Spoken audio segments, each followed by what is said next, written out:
Hello guys, welcome back to my channel. This is Amy and you're watching MU Training channel.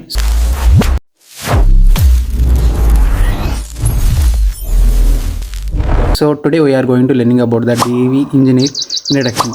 DV engineer అంటే ఏంటంటే మనకి RTL design engineer ఏదైతే code రాసి ఉంటాడో దాన్ని verification చేస్తాం అనమాట. అంటే ఇక్కడ డిజైన్ వెరిఫికేషన్ అని ఉంది కదా, సో డిజైన్ కోసం మనం వెరిలాగ్ నేర్చుకుంటాం, వెరిఫికేషన్ కోసం సిస్టమ్ వెరిలాగ్ అనేది నేర్చుకుంటాం. మీరు ఒక బిల్డింగ్ అనేది బిల్డ్ చేయాలనుకుంటే సో వాడు బిఫోర్ కన్స్ట్రక్షనింగ్ కంటే దానికంటే ముందు ఒక మనం బ్లూ ప్రింట్ అనేది రెడీ చేస్తాం కదా, సో ఆ బ్లూ ప్రింట్ అనేది మళ్ళీ వెరిఫై చేస్తారనమాట. అంటే మనకు కరెక్ట్గా అనుకున్నటువంటి లైక్ మనకు అనుకున్న వాటికి రిలేటెడ్గా పర్ఫెక్ట్గా ఉందా లేదా ప్లాన్ అనేది చెక్ చేస్తారనమాట.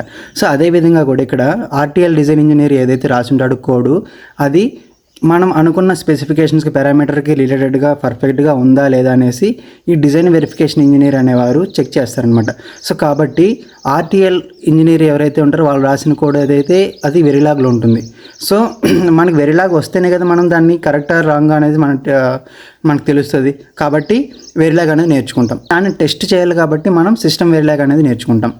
కరెక్ట్ వేలో మనం దాన్ని అనలైజ్ చేసి ఏమైనా బగ్స్ ఉన్నాయా లేదా ఏమైనా నెట్ లిస్ట్లో ఏమైనా ప్రాబ్లమ్స్ వస్తాయా అనేసి మనం ముందే వాటిని ప్రిడిక్ట్ చేసి వాటిని కరెక్ట్ చేసి నెక్స్ట్ మనం ఫిజికల్ డిజైన్కి పంపిస్తాం అనమాట.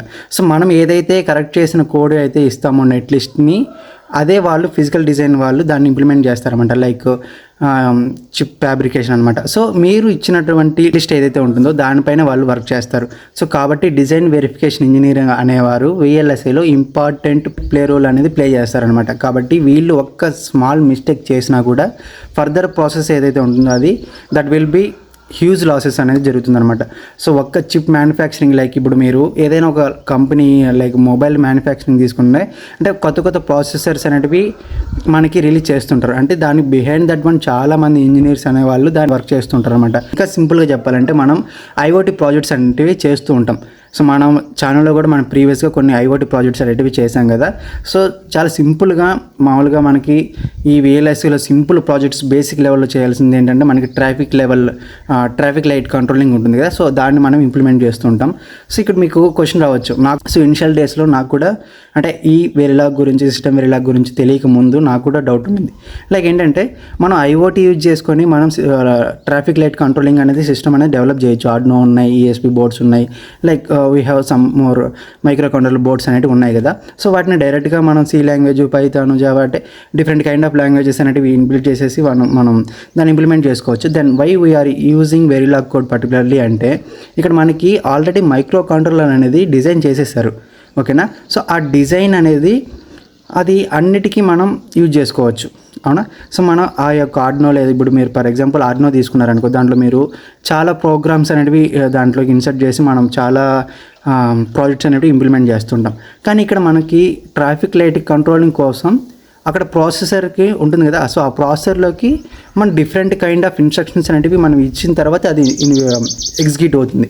సో ఇక్కడ ఏంటంటే వెరిలాగ్లో వచ్చేసరికి మీరే సొంతంగా ఒక ప్రాసెసర్ని దానికి సంబంధించినట్టు పర్టికులర్గా సో ఒక హార్డ్వేర్ అనమాట, అంటే డిఫరెంట్ కైండ్ ఆఫ్ గేట్స్ అనేటివి ఇంప్లిమెంట్ చేసి సో ఆ గేట్స్ ద్వారా అది పర్ఫెక్ట్గా వర్క్ అయ్యేటట్టుగా చేసేదానికోసం మనం ఈ యొక్క వెరిలాగ్ అనేది యూజ్ చేస్తాం.